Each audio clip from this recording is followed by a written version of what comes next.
அந்த future generations சொல்லுங்க அதை டீம் பண்ணிட்டு அவங்களுக்கு நம்ம இருக்கிற எல்லாருமே எல்லாம் கிராமத்தில் தான் இருக்கிறாங்க. எல்லா ஸ்டூடெண்ட்ஸ் கரண்ட் ஸ்டூடெண்ட்ஸ் எல்லாம் 4000 பேர் படிக்கிறாங்க. நாங்கள் படிக்கும்போது 1000 பேர் வந்து இப்போ 4000 பேர் இருக்கிறாங்க. இந்த 4000 ஸ்டூடெண்ட்ஸும் ஒருத்தருக்கும் ஒரு டாஸ்க்காக வரணும், ஃபியூச்சர் வரணும். அதுக்கு நம்மளுக்கு 2 கோரிக்கை தான் இந்த ஸ்டூடெண்ட்ஸ் வந்து அவங்களுக்கு வேலை கிடைக்கணும், அல்லது வேலை வந்து இது பார்த்து வேலை கொடுக்கணும். அவங்க ஜாப் பேசுகிறோன்னா அதை ஆண்டர்ப்ரனர் மாறணும். ஆண்டர்ப்ரனர் மாறதுக்கு கிளாசிக் எக்ஸாம்பிள் தான் ஃபவுண்டர் சான்சலர் ஜிவி அவர்கள். அவங்க பார்த்தீங்கன்னா நம்ம டாக்டர் சுந்தர் மட்டும் இல்லை, அவரும் ஐபிஎஸ் தான் வந்தார். அது ஐபிஎஸ் நார்த் ஈஸ்ட் போகாம அப்புறம் அரசியலில் வந்து ஃபைனலாக ஒரு எஜுகேஷன் ஒரு பெரிய கலங்கரை விளக்கமாக இருக்கிறாங்க. அது டாக்டர் சுந்தரம் அவர்களும் வந்திருக்கிறாங்க. ஸோ ஃபியூச்சரில் இங்கே இருக்கிற ஒவ்வொரு லீடர்ஸும் மேலே அவர் இருக்கிறாங்க, கண்ணூர் இருக்கிறாங்க, இவ்வளோ ஒவ்வொருவரும் கலையரசு இருக்கிறாங்க. இப்படி பலரும் பல விதத்தில் சிறப்பாக கொடிகட்டி இருக்கிறாங்க. அதுபோல் இப்போ இருக்கிற கரண்ட் ஸ்டூடெண்ட்ஸும் எந்த அளவுக்கு அவர்கள் சிறப்பான நிலைக்கு வர வேண்டும் என்பதை இந்த அலுவலக அசோசியேஷனும் எடுத்துக்கொண்டு அவர்களை நல்ல வழியில் நல்வழிப்படுத்த முயற்சிக்க வேண்டும் என்று கேட்டுக்கொண்டு வாய்ப்புக்கு நன்றி அமைகிறேன்.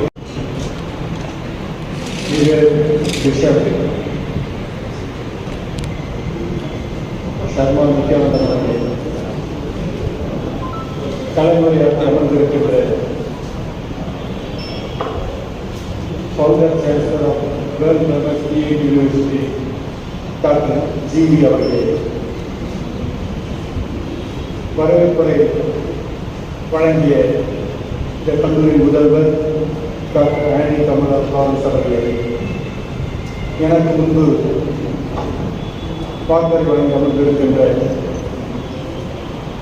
டாக்டர் சுந்தரம் ஐஏஎஸ் அவர்களே மற்றும் டாக்டர் வேலு ஃபாதர் மிஸ் அவர்களே, மேடையில் இருக்கின்ற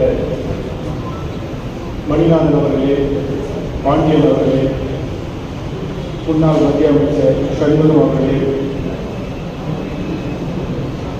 சங்கர் அவர்களே, நெஞ்சூர் நிலவில் இருக்கின்ற டாக்டர் கோபிநாத் அவர்களே, இந்த பகுதியின் சட்டமன்ற உறுப்பினர் இந்த மண்ணின் மைந்தர் கலை அவர்களே, மேடையில் இருக்கின்ற பெரியோர்களே மற்றும் எங்கள் முன்வீட்டில் இருக்கின்ற பெரியோர்களே, உங்கள் அனைவரும்